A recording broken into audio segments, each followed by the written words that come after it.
I think people can join openly as soon as they're able. So we'll give it one more minute, Baz, and then we'll kick off. Yeah.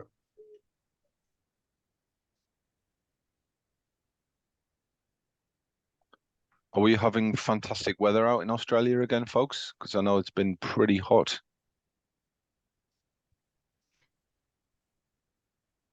We are coming into some more good weather. Getting Fantastic. more hot. Gonna be getting more hot in the weekend. Oh, 30 plus. is it? Oh, wow. Where are you, Nelly? very- Sorry, Ian. Sydney, No, go on. Oh, Sydney. Lucas Sydney. Heights. Yeah. I think Tuesday is 37 degrees or something like that. Ouch. Hello.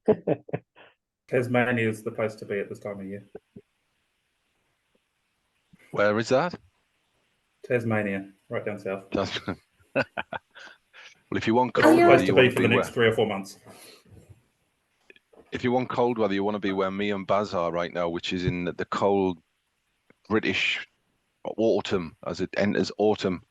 It's pretty freezing, frankly. I see that Malcolm is wearing a sweater, so it cannot be very hot where he is. Yeah, I've got about maybe 18 degrees today. It's Oh, perfect. that's nice. Okay, Yeah, that's nice. I Welcome, guess, Greg. Milesh will be jealous for that. Okay, folks, thanks for joining wherever you are across Australia. I think everyone is Australia and Tasmania. My name is Ian Collier. You might remember me from the event that we had in the amazing event that we had just how long ago was it now? Not that long ago, a couple of months ago. Thanks for joining us this morning for this great think tank, which is going to be asking you for conversation over the next hour. We are honored to have IFS, who have been an incredible supporter of the event for many years, putting this together, and we are so pleased to have Baz, who I will hand over to very shortly, who has got up at super early o'clock in the UK to present today. So I know there's going to be a lot of information and a lot of opportunity for conversation. So without further ado, I'll hand over to you, Baz. Thanks, Baz. Yeah. Hello, everybody. And I noticed that we had some more joiners. I saw Anthony and Greg. So welcome, guys. I'm gonna start right in. Yeah, well, I got up some time ago, so I'm getting used to being up. And I can't complain because you did the same, Ian. So anyway, let me try to share my screen and we can start right up.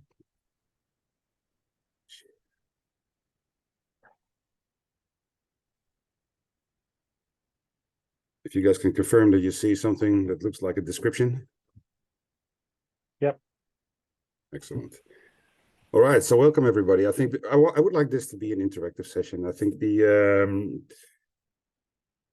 description that you see in front of you was the description of the invitation, I think, and of course it's a little bit marketing language. Thank you, Mariette. But you know, the few things that I wanted to focus on is how we can align our asset strategy with enterprise strategy. I just recently wrote actually a blog for our website that is going to be published, I think, one of these days. It's about how initiatives in technology, especially, when they are initiated, they are often run as a POC, and that is very often also successful. But more than half of those POCs fail to make it into business as usual. And one of the reasons that I think that this happens is not because the technology didn't work, but because we forgot, or we didn't realize that we should align whatever it is that we're doing on technology side. And in our case, this is about asset management and asset performance management, is to align that with what the company actually wants to achieve. And failing to do so also results in it's almost like unsupported from, let's say, from board level initiatives that in the end were great but never made it into business as usual. So the topic of today is how can we define value of asset management, the second piece in red that you see, And what can we think about when we do that? And then I have some practical examples too. So I have an agenda for today, which looks like this. I'll do a quick introduction of myself. If we do you, I know who you are, and then we're gonna be half an hour later. I wanted to discuss asset performance management and the relation of it to companies' objectives. And as I said, I have two practical examples of how you can apply asset management, asset performance management to actually achieve ESG goals, and especially around, like a drive to net zero, that whether you're in mining or whether you're in manufacturing or whether you're in energy, everybody has this on their radar. And the great thing about ESG is that also every board member has it on his radar. I think, the downside of ESG, that it's perceived as something that costs money. And this is something that I would like to at least provoke a little bit of different thinking about. And then I'm hoping that we have some time to discuss your example. So I have a couple of pause moments in the presentation where I would like to, see if we can get some discussion going. But other than that, I think it's going to be an entertaining hour. So on the right-hand side, all these terms, and of course, I made the IFS big wide so that it's, it catches your eye immediately. But all these things that you see on the right-hand side are somehow themes that belong to our world, right? So whether it is investment planning or asset management, asset performance, digital transformation, well, you can see all of for yourself. There is so much to do, and all of it is somehow qualified as either centered around asset performance management or at least touching on asset performance management. So let's have a quick look what the world thinks that asset performance management means. But before we do that, I have a little quiz.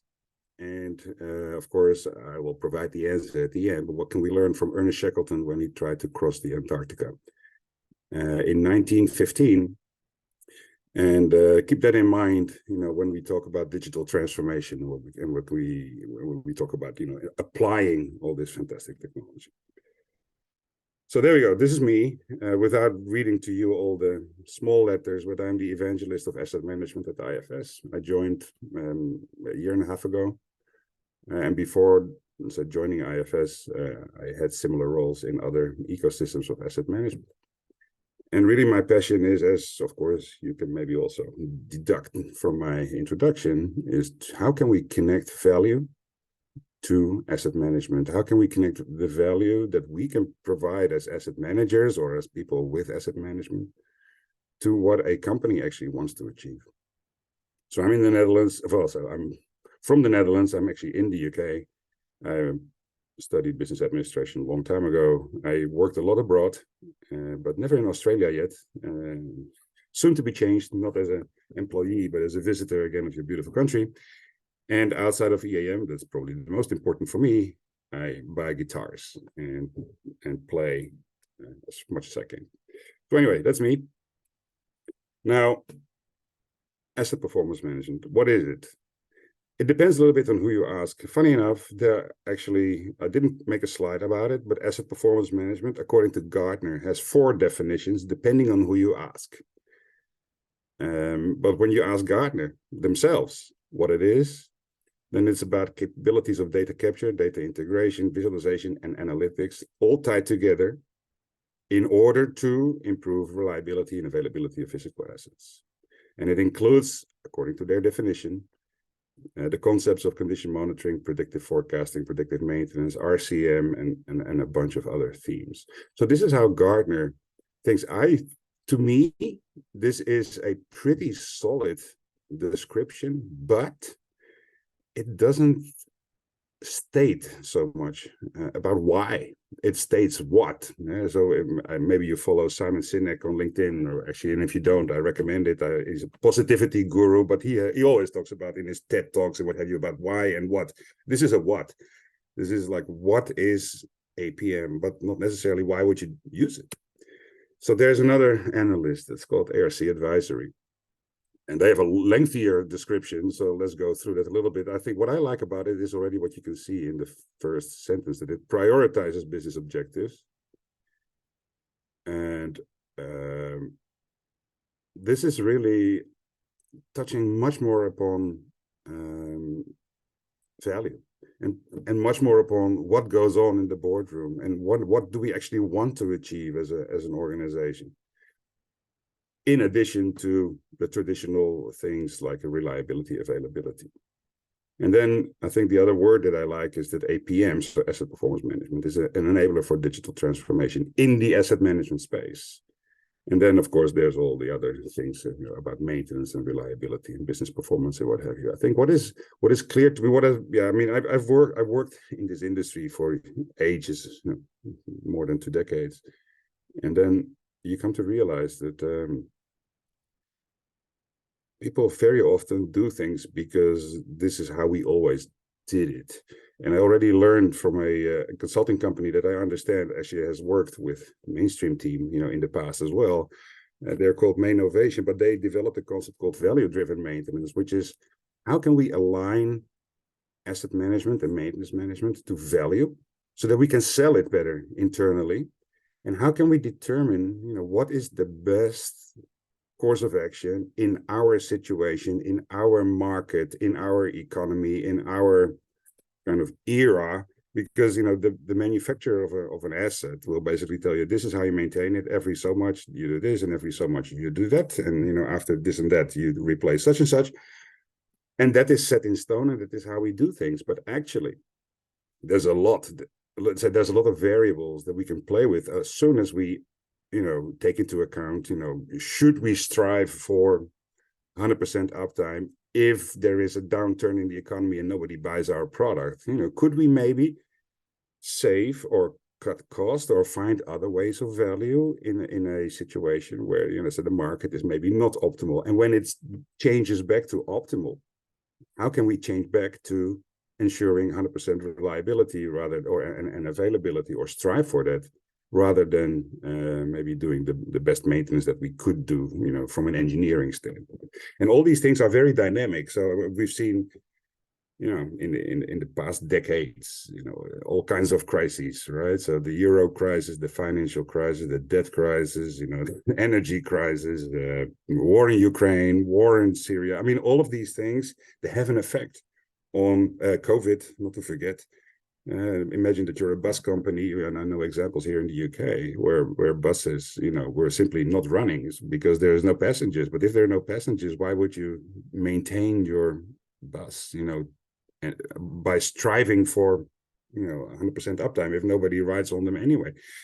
But of course, the moment that COVID is gone, this changes again. So again, you need to look for what brings me the most bang for my maintenance buck. What should I do? What should I transform in order to accommodate? So anyway, so I like this value thinking a lot, and I wanted to add to that value that very many asset managers, they look at assets as a thing that you buy, and once you have bought it, that's when asset management starts. And some even think that asset lifecycle management starts once you have acquired the asset. So our view at IFS is a little bit different.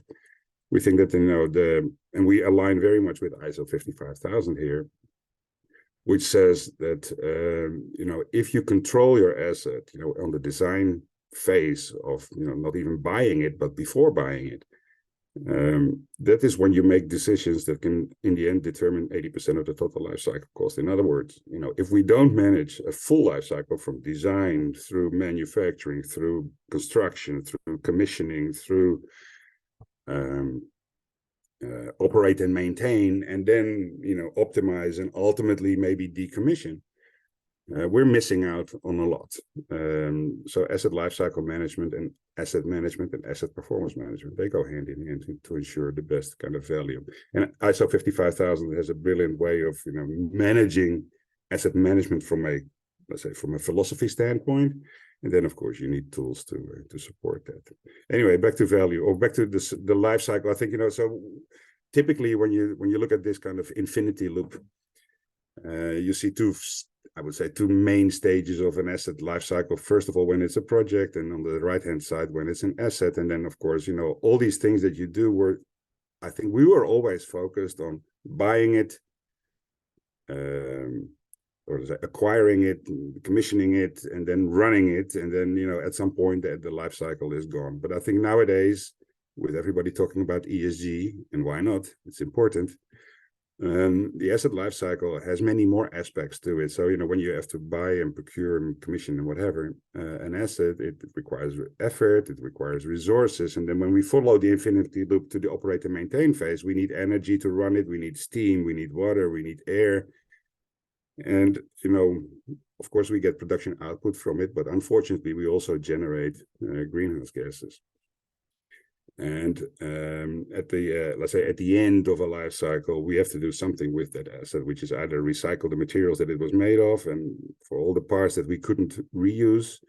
And in the end, the stuff that is left over will probably need to go to incineration or to a landfill or something like that.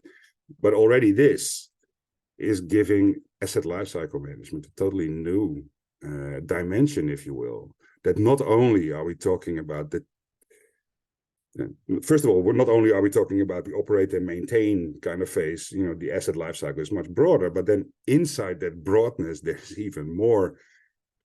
I thought, well, originally my slide was an octopus, but now I think I have 9 legs on this octopus. But there's many more tentacles that people find important nowadays, that we need to take into account, that we need to look at from a value standpoint. So that's that. Now I wanted to switch gears to value, and and asset performance management sits mostly on the right hand side of this slide. I wanted to switch gears to value because that's ultimately the topic of today. And typically, Deloitte made a spectacular effort already, like a long time ago, creating a shareholder value map, which basically sums up all kinds of value drivers in an organization to, let's say, and boils it down to whether it affects margin or revenue or asset efficiency or expectations. All shareholder value elements. And I think, these were for the longest time, the themes that resonated most in boardrooms. But it doesn't say traditional value view for nothing, because nowadays when we talk about value, and this is what I like about the Deloitte, they really turn other aspects like employee value, societal value, customer value, environmental value into value drivers too. And all of these contribute somehow and to, let's say, to the success of an organization. And what I like about it the most is that traditionally, and maybe some of you, if I would ask you, what's your job? How does your company define what you are there for, why you are there? You might say, okay, well, my task is to provide optimal uptime against the lowest cost or something like that, which is actually, if you look at it, quite limited if we actually need to not only look at those financial assets, but we need to look at the environment. What does the effect of running my asset at such, let's say 100% OEE or whatever, what does that do to our planet? What does it do to the society, to the citizens, to the infrastructure, to employees, etc.? So this much broader view of what value is and where does it sit gives us an opportunity to define the role of asset management in that same expanded light. So when I talk about, and then they go levels deeper, and every box, this is already unreadable, but every box, you at least remember or recognize the colors, and every box has, multiple value drivers if you take, let's say, if you buy that from Deloitte. And then we can really identify, so what can we do here? What can we do there? And what does it roll up to? And where does it provide value? And I think the best thing about it, let me go back one slide, is that these themes are all board member themes. And if we need to sell our digital transformation, and if we need to talk about, what is the effect or the benefit of what we do? We have many more boxes to talk about and to talk to, rather than what they originally gave us, like, 100% uptime, lowest cost possible, or something like that. At least let's include, with the lowest damage to the environment, with the happiest citizens, with the, let's say, the most satisfied employees, whatever. There are so many things. And of course, we cannot just say we want happy employees. There's happy employees is also for a reason, right? So nowadays, there's a lot of industries that have employee shortage. And they want to actually, they will almost, you need to perform extremely well for an employee or a potential employee to want to join your company. So and that's the theme that resonates in the boardroom. How can we keep and how can we acquire and keep talent inside? Anyway, so that's value.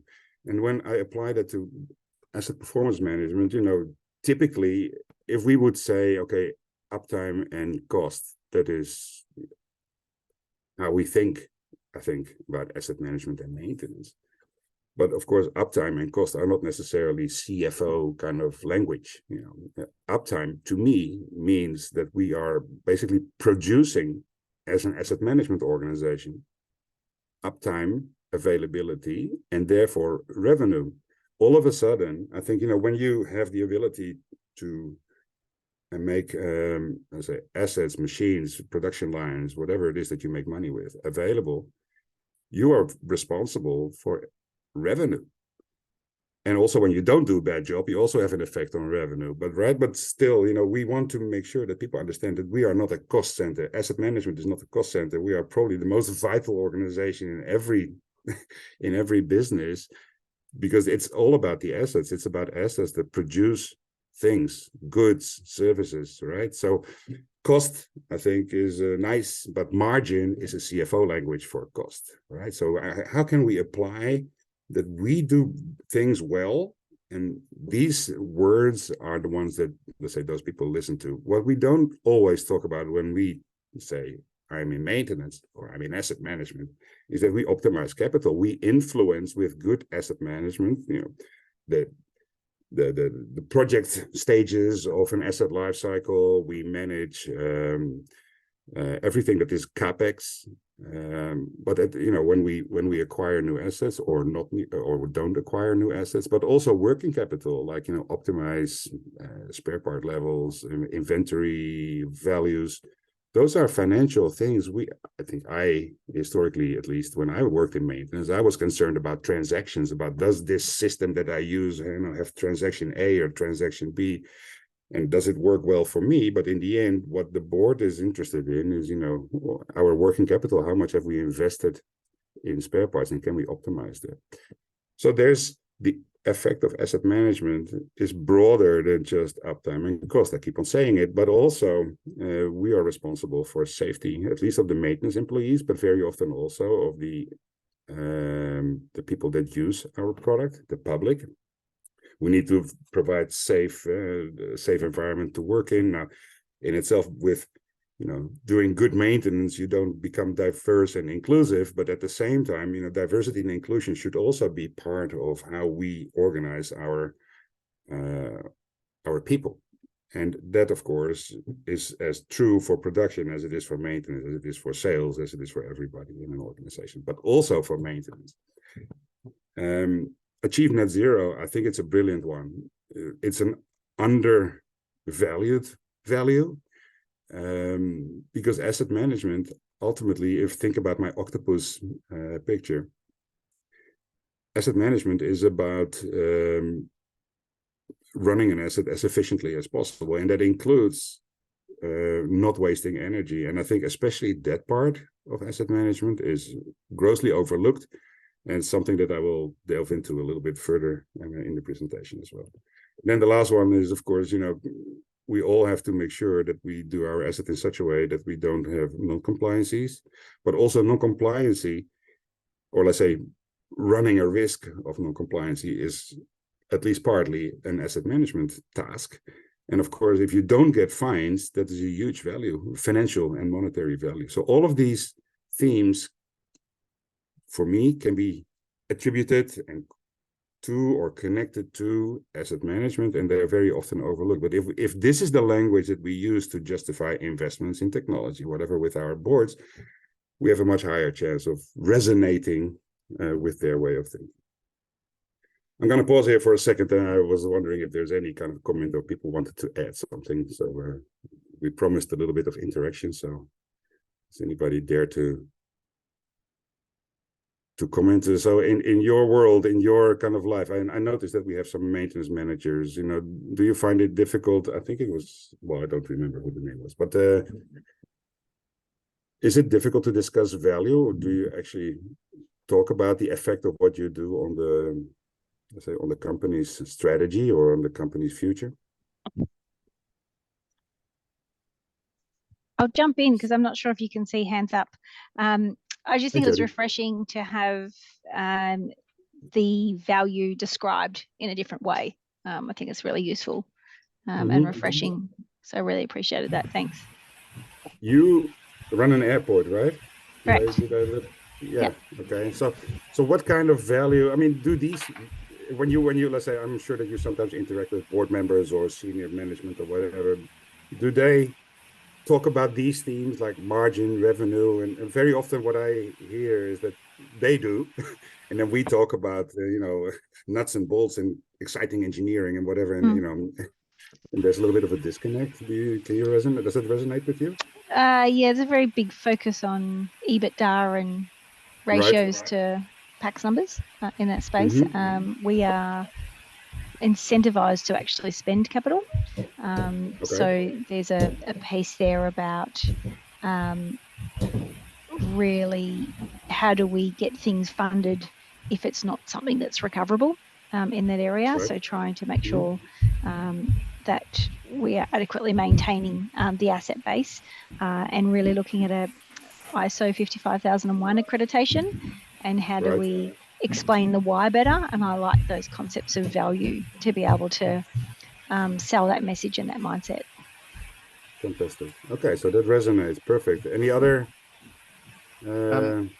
Yeah, I think value, it's an interesting word, isn't it? Because different parts of the organization have different ideas about what value is to them.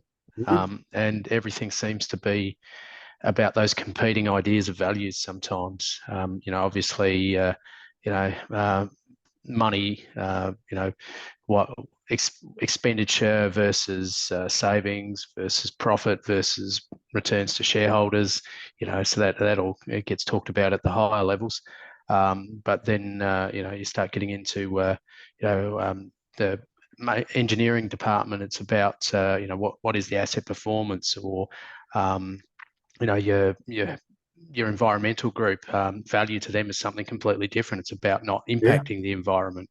And all these things, they seem to compete with each other, but there is some sort of midpoint somewhere where you actually, you can intersect them and say, well, these things, they do actually all, if you work on this, you get the value you're looking for, but you'll also get the value you're looking for.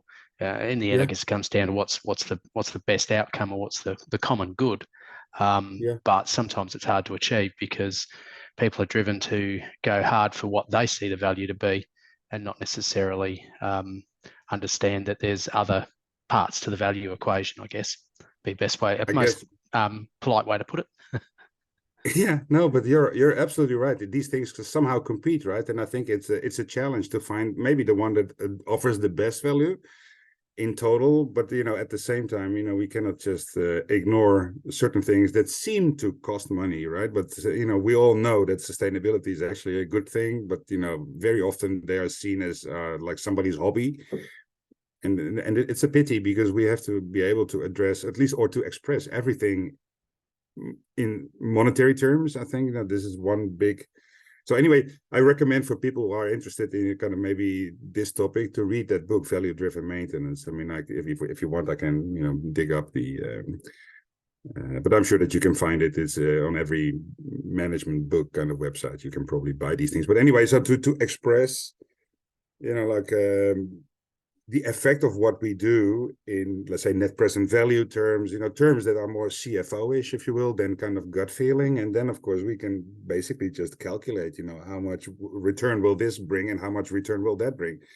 And at the same time, we need to kind of try to put a number on, not ruining the planet. But I think that's even more complex.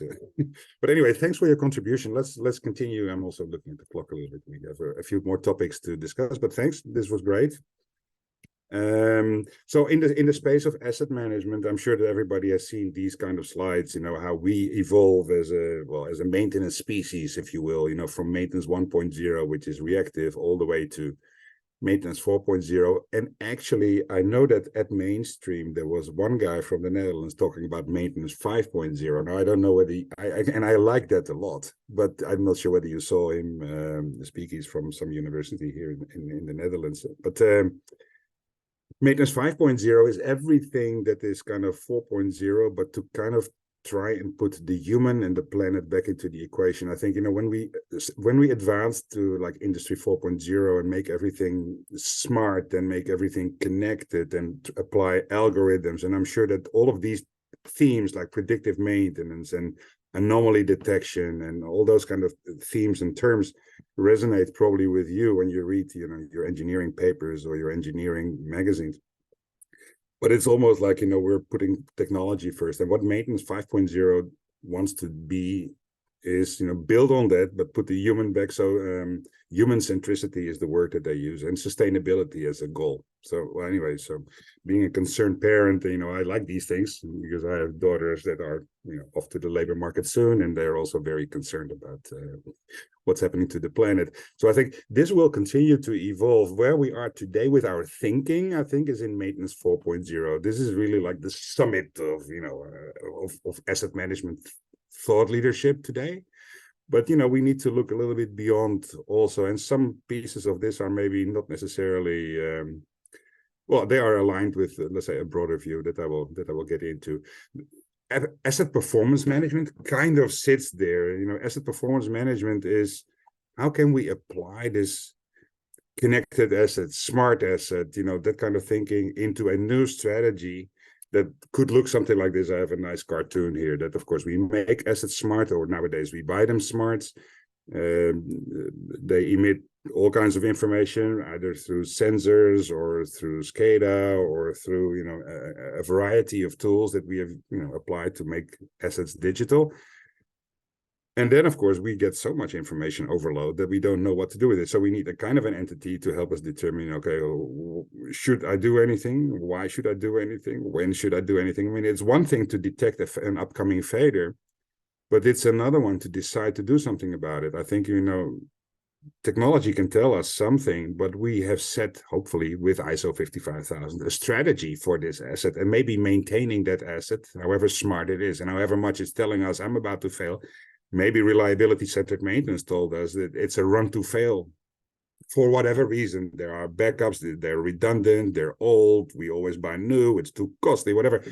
So the fact that something might fail does not necessarily mean that we have to fix it. But if we do, we need to align that as best as possible with, let's say, production schedules or generation schedules or service schedules or whatever it is that our assets do. We can automate purchasing of replacement or spare parts or components, what have you, consumables, and then we can kind of prescribe to a maintenance technician, like, today, this is where you're going, asset has been turned off already, it's ready for you, spare parts have arrived, everything is on site, and these are your instructions. And to help our stakeholders with prescriptive maintenance, this is not something like what this is. This is not something that a human can do based on the sheer volumes of assets, the sheer volumes of data, the sheer volumes of everything, really. We need to, and the volume of choices that you could make and decisions that you have to take, that this is where we need asset performance management. We need not only to acquire the data, but we also need to know, much more about the asset itself, the asset health, the decisions that we have, the strategy that we have for it. And then we can create something like this with the help of an artificial intelligence that is not a big brother, but it's basically somebody, an entity that interprets everything that we cannot humanly do anymore, so that in the end, we avert a disaster. And I like this because asset performance management, especially for asset intensive industries. And when I looked at, the list of people, I think we all belong in this kind of, on the right-hand side of this chart, where on the left-hand side, you see financial institutions, retail, etc., facility management, that have maybe a slightly less propensity to find asset performance management interesting. But the more asset-centric towards the right, so in the middle you have asset-intensive, that's already interesting, and asset-centric is utilities, resources, energy, etc.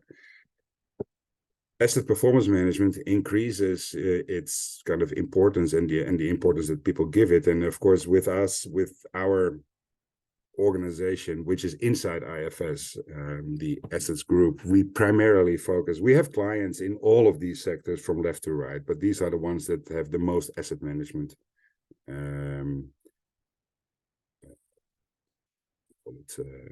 focus. And even an airport is a funny one, of course, because an airport is many combined, right? So it's a city, it's transportation, it's sometimes even manufacturing, it's a utility, they have resources, etc. So Jody, for you, you are qualified probably in all of these industries. But I think all of us here in this call have asset-centric businesses to run, and then asset performance management, let's say the application of Industry 4.0 to whatever it is that we do, to ultimately get something like this. Back to the Gartner definition, it's about capturing data, transferring data, integrating data, analyzing it, visualizing it, executing on it, measuring the success, strategizing and optimizing, and it becomes a loop. And that's very much how we look at the world.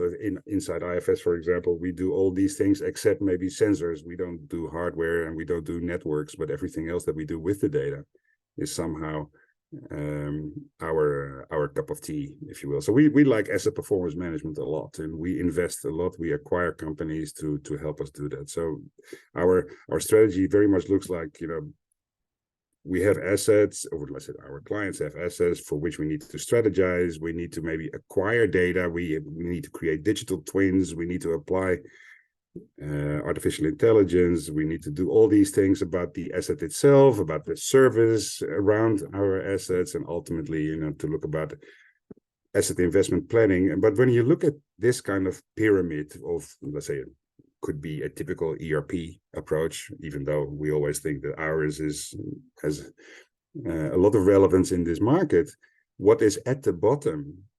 This is where asset performance management somehow sits, right? It is asset strategy, it is reliability, it is criticality, and documentation, and everything that belongs to it. And at the same time, it's acquiring data and applying AI. So it's really much, at least in my pyramid, is the foundation. Without the foundation, the pyramid would at least tilt and maybe just crumble. So it's becoming important. I wanted to know just briefly, because I see that as an evangelist, I'm used to talking much, and some people say too much. But I do want to maybe ask you guys whether you touch APM as a concept already today in your life, or is it something that you're only thinking about? But maybe one or two comments, and then we move on to the next topic. We're starting to integrate it here at Snowy Hydro. It's something that's been on the drawing board for a few years now. We've still got a lot to do before we get there. We're still utilising a lot of paper-based checks and that following up from sensors, but we're moving towards a more electronic base with a bit of AI involved in that to help us take that data and move forward. But that's still a couple of years away before we see any significance to that. We're really only applying it currently to our dams and civil infrastructure at this stage, but moving forward to the higher performing power stations. Yeah. Do you find thanks for that comment. I think, the other day I spoke with a consultant. So do you apply, it was Greg who said that, right? So I think. Yeah, that's right. Yeah. When you think about asset performance management, and when you think about applying this technology, the sensors, etc., and the AI, etc., do you also think about or discuss the implications of having to change how you do your work? Yes, it's a very big factor at the moment. Determining the traditional way here that things used to happen was every 2 years you pulled a turbine and generator apart. Now we're working through various strategies on the equipment telling us when it's in need. But in saying that, we've also changed a lot of our operating strategies that have implications on that as well. So there's a lot of different thought processes around what we're trying to do here. The other day, I spoke with one of our partners who are reliability engineers. That's their job, and then they do a lot of APM projects. And one of them actually was the CEO, Mark Mulder, who told me that they went to a client. The client had acquired sensors and APM and AI and all of that, and they were running it for a year. and they were about to shut it down because it didn't provide value, they thought. And when they started, that was, you know, a strange kind of realization. And when they went into this topic with the client, they realized that what they did is they had business as usual as prior to acquiring this technology, and they just added it on top. So they basically just added predictive maintenance on top of what they did already, without replacing old thinking with new thinking. So actually what they noticed is that the cost went up and the reliability stayed more or less the same, even though the, you know, predictions were generated and, you know, and etc. It didn't tie back to the value that they thought they were going to get until they did business transformation and they started to radically do their maintenance in a different way, because now they had a just complete new concept, if you will, of what asset management is, right, and how it should be done. So I wondered whether you ran into the same thing, and probably you will once you start to include that in business as usual.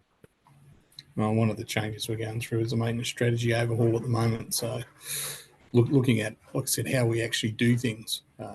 There's a lot of very old traditional ways that our equipment is maintained. And the reality is that those real basic concepts are not achieving what the equipment needs for the way it's been operated as of today. Right. You know, there's a lot of underlying issues that have been resulted from that, and, you know, from infant mortality for the amount of intervention that's been there, rather than monitoring and actioning when you need to, rather than pulling it apart to have a look to see if anything's wrong. Moving into actually doing some work around having our sensors tell us where things are. So yeah, it's really quite an interesting, but we're only early stages yet. Okay. Well, very good. Well, you got to start, you know, everything starts with a POC, right? And I think the thing is, what we need to make sure is that we align whatever we do with that POC and with that kind of investment is, you know, ultimately generating value. So I wanted to take a sidestep into, I think one of the more exciting side issues of asset performance management, and that is, you know, ESG. I know that, you know, I was recently in Australia, and then I'm going back for a visit, you know, together with Marriott, who's also on the call, I think. And I'm coming back for IMARC, a big mining conference, but I did realize that also in Australia and New Zealand, like in the rest of the world, ESG is somehow on every board member's radar, and very often it's something that we don't really know what to do with. And I'm sure that there are many things that I have no relationship with asset performance management at all. Like, you know, there's a lot of legislation in Europe, at least, you know, and I'm sure that you have similar about, you know, having to report, you know, your carbon footprint, your scope 1, 2, and 3 emissions and what have you. That is item 1 here. I'm going to forget about that now. We have a nice tool for it in IFS, but this is not APM. Another one is to resource efficiency. You know, we have a lot of clients that have service organizations, and we can, let's say, apply optimization algorithms to minimize driving distances or to favor electric vehicles or all that kind of good stuff. That's also, and many more optimization engines of outcomes. Forget about that as well. I want to talk about the last one, asset performance. Can we do something with asset performance management to help the ESG agenda? And the answer is, of course, yes. And before that, we do a little quiz, and you don't have to give the answer. But did you know that 45% of the world's electricity is consumed by electric motors, and that 95% of the TCO, and probably with the current prices, it's a lot more than 95%. It's actually just the energy that it consumes over its lifetime. And then that most, let's say, people that run motors, but even the people that sell motors, you know, agree that there's a certain amount of inefficiency that is often more than 10%, but I put 10% here. So there must be something to gain here, right? So, and we have to do a little bit of math. And then, you know, on top of that, typically when we talked about capital a little bit earlier, you know, you ask an asset guy, what do you look at when you buy a motor? Typically they, you know, or at least a procurement person, they will go for the cheapest one that they can find that complies with whatever it is that we need to do. And this is where we focus. We focus on, let's say, making the maintenance most efficient, making the acquisition most efficient, when actually what we should be looking at is the energy that it consumes, because it grossly outweighs every other expense that we do on a motor. And just in case you are not a motor specialist, you take a 100 horsepower motor that runs at 95% efficiency, and let's say that it runs 24/7 for 20 years. Maybe slightly hypothetical, but maybe not, depending on, you know, how good you maintain it. But then again, if we look at, for example, an energy price, I think the industrial energy price here in Europe is around 25 cents now. It was a lot higher during the energy crisis, but it has died down a little bit, but not that much.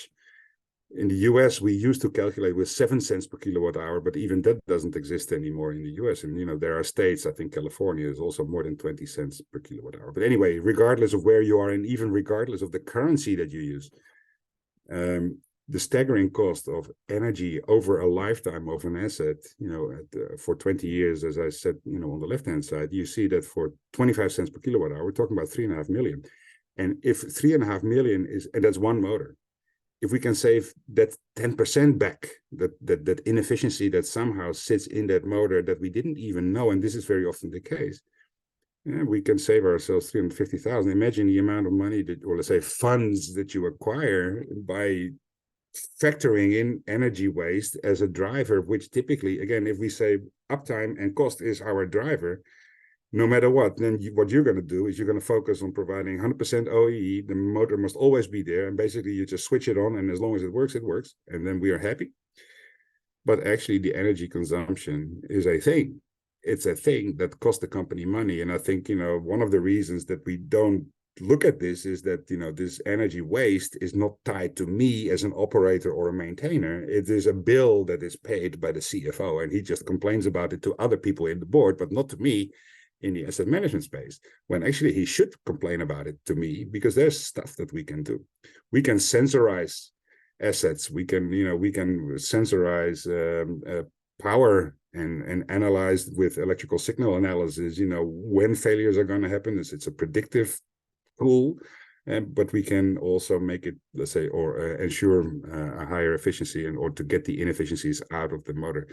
And to make things worse, it's not only about money, it's also about kilograms of CO2 that we're emitting. So this 1 horsepower motor over 20 years, you know, emits 5 million kilograms of CO2 equivalents, which is concerning as well. And we have to run motors, and I'm not saying that we should stop, you know, driving, and we should stop, you know, running our factories, but at least let's see if we could eliminate the 10% or 15 or whatever it is of inefficiency that somehow creeps into running our motor, so that we help the bottom line, but we also help the planet, and we don't compromise anything in terms of production output. You know, it's just doing better asset management that will help tremendously. And I think this is where the ESG focus of asset management could lead, if we had it, if we had that focus. Another example that I will quickly run through is a company that I worked with. It's a paper mill who spent a lot of investment in buying sensor technology, because they had the feeling that they were losing steam, but nobody really cared about steam, because steam is water, and as long as it doesn't blow in your face, you don't get burnt. But there was at least one person in that company who realized that in order to get steam in a leaky system, it means that you have to over-pressurize, and this over-pressurizing is money. And so by applying asset performance management, he put sensors on all the steam traps, so that he could basically do condition-based maintenance. The moment that it started leaking, we fix and we replace and repair. He helped that company, or let's say that organization, save $7 million annually for one paper mill, a big paper mill, but still a paper mill, by improving the energy efficiency of 17%. So it's another way. It's not necessarily looking at one motor, and the motor is the asset that produces something. It was an auxiliary equipment, like a steam system. But regardless, better asset management that helped the ESG agenda, they actually became, what is it called, Energy Star certified, which is interesting for a paper mill. Simply by looking at, and I'm sure that it was American sustainability, which was, you know, can we make money on becoming greener? But of course, this saves the environment 43 million kilograms of CO2 every year.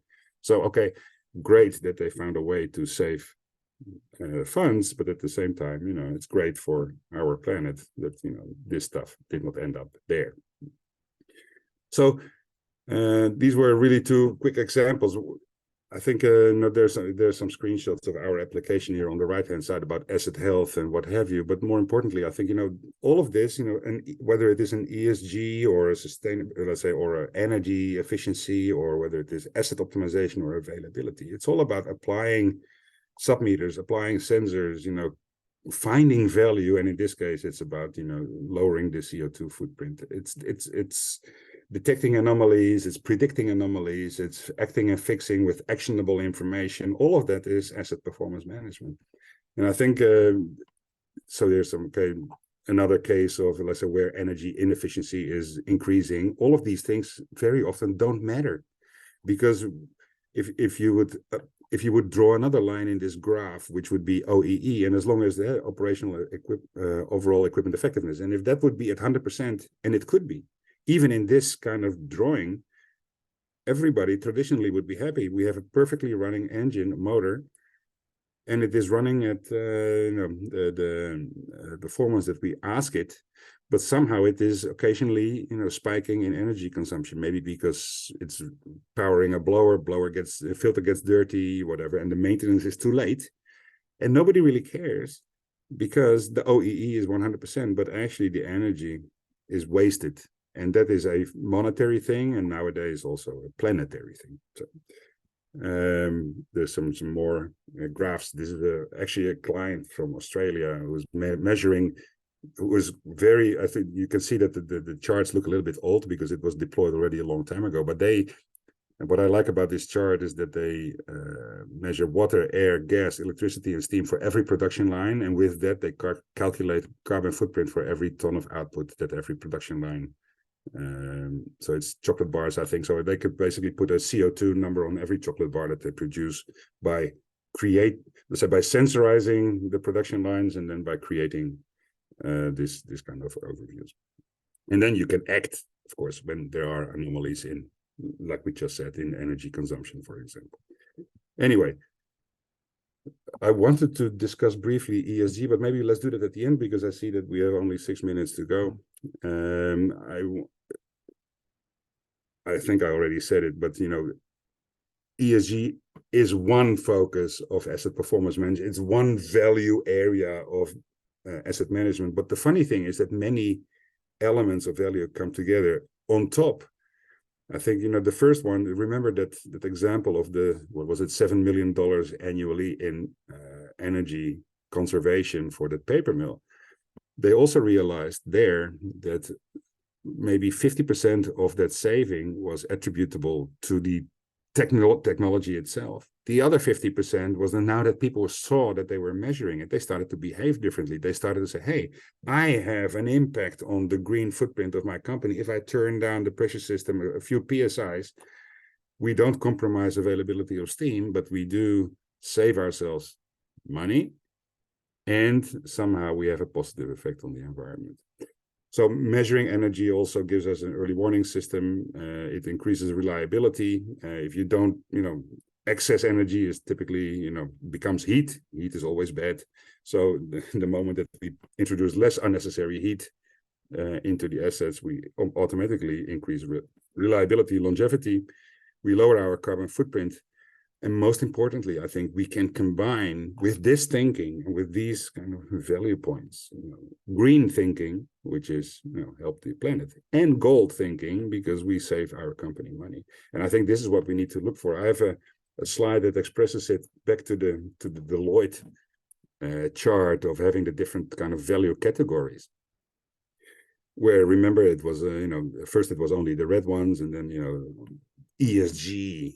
Thinking kind of added all these other value points. But if you look at it, if we take number 4 here, which we just discussed, to achieve net zero as a goal of asset performance management, we see that we can impact the environment, we can impact the climate, or at least with asset management. But we also create maybe healthier employees. Maybe once we are seen as a green company or a sustainable company or a forward-looking company, you know, it's maybe easier to acquire talent in our maintenance organizations.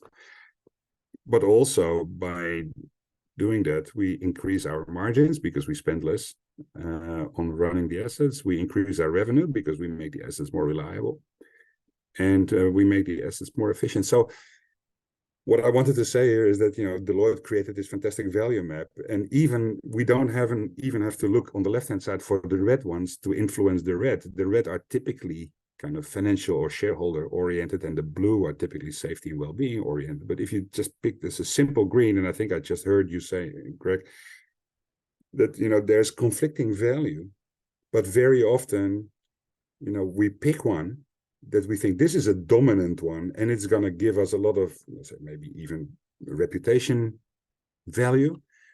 But we help ourselves, we help our colleagues, we help our climate, we help our bottom line, you know, if we pick well.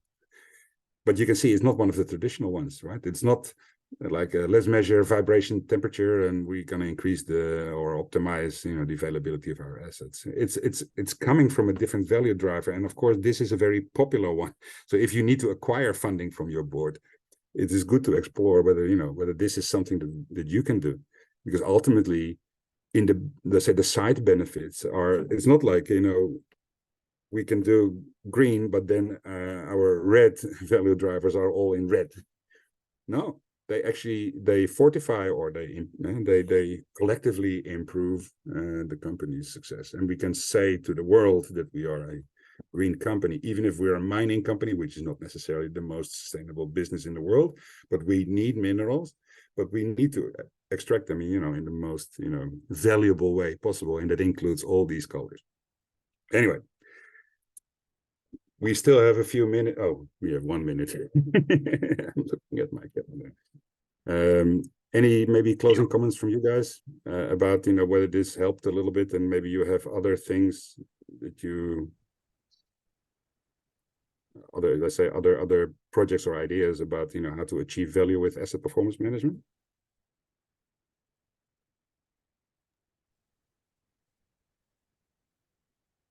It's very quiet. Any questions, folks? You're all still there?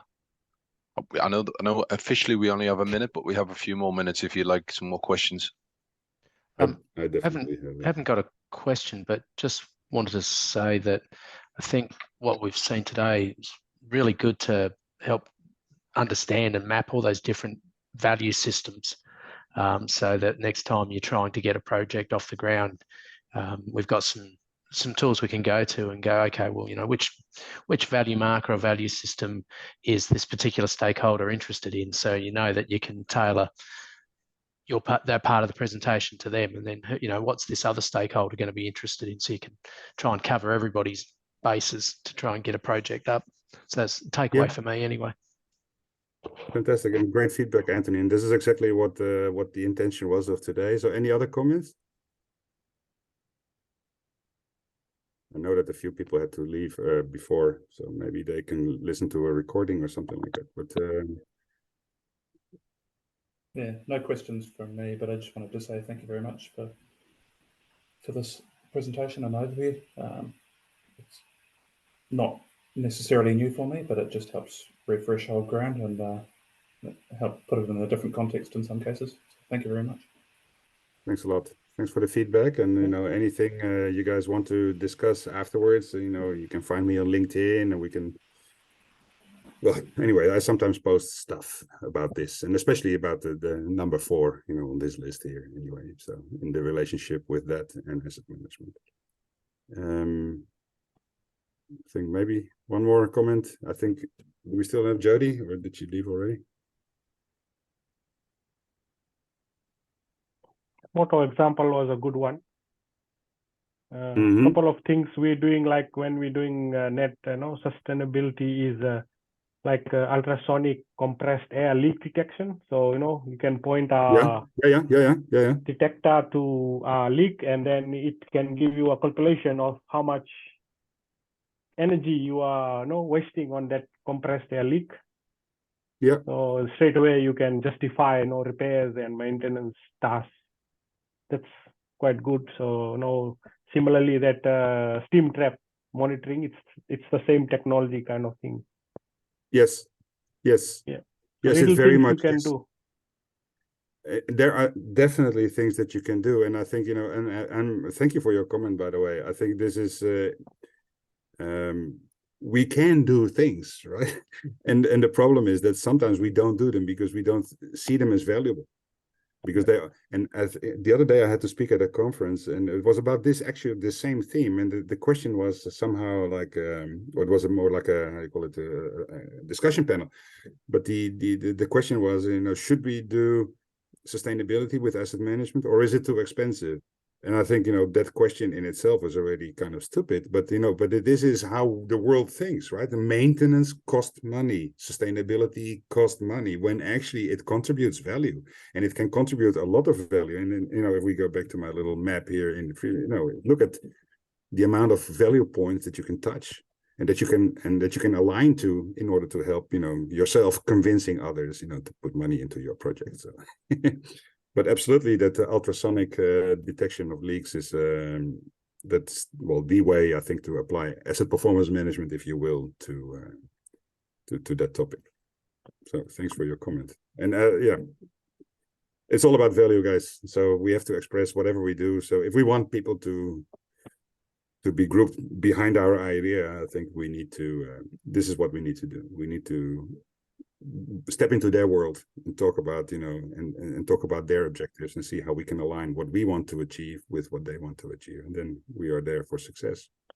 At my previous company, we used to be given targets to, you know, reduce our energy consumption. So every 5 years, we are required to reduce it by 2%, 3%. So, I mean, it all comes also to the vision and, you know, continuous improvement mindset. And your current, Nilesh, your current company doesn't give those bonuses?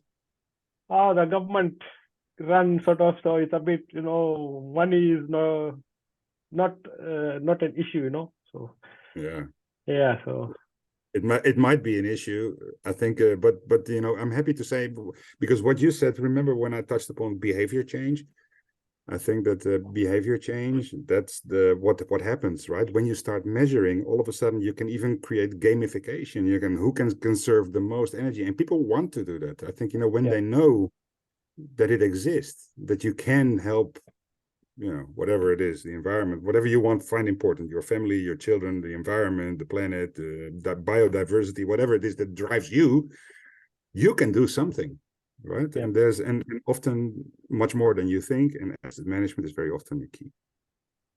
So people do behave differently, and that all adds value on top. So thanks for your comments, everybody. Does anybody still have a final comment? Otherwise, I think we need to send you back to work. We are a little bit over, well, 7 a.m. here. I don't know what time it is for you, but all good, folks. Well, I just want to take the opportunity to thank you, Baz, for joining us super early here with us today. Thank you for that session. I really enjoyed it. I thought it was really good. Maybe one closing comment. One more question. Yeah, you forgot to ask that final question. Exactly. What can we learn? So I think, well, anyway, so maybe you know this, it's actually a legend, but, you know, digital transformation is hard. But when Shackleton was, you know, acquiring personnel, he asked this in the Times, as in an advert, or at least allegedly. Small wages, bitter cold, complete darkness, constant danger, and, you know, honor and recognition in case of success. And I think, you know, this is what these APM projects very often need. They need, well, the name of the ship, maybe you know it, but it's called endurance, and this is what we need. I think we need, you know, to apply technology and then endure. But of course, the endurance alone is not going to help us. We need to allude to or align to value. So anyway, yeah. So sorry, Ian, that all of a sudden I realized that I had this one last thing. Otherwise, there would not be no worries. No worries at all. Perfect ending. At least we're all going to have the opportunity to return it's not doubtful. We've all returned very well at the end of that session. So thank you for that. Baz, thank you for joining us super early. Thanks to everyone for attending this afternoon. I think it is where you are. The session has been recorded. It will be on the community platform, which if you haven't already joined, please join. I put the link into the chat. So that will be available. Baz's presentation will be available again to watch in probably 24 hours, 48 hours. I also, Baz, took the opportunity to put your email in there. So if anyone has any questions, I hope that's all right, just to reach out to you and ask any more questions that you might have. But thanks for joining. Thanks to IFS for the continued support. To Mariette and Baz for your presentation this morning. Thank you so much. Or this afternoon. Thank you so much. And folks, have a great rest of your day, whatever you're doing. Thanks a lot, and see you soon. Thanks for joining. See you soon. It was a pleasure. Thank you. Thanks.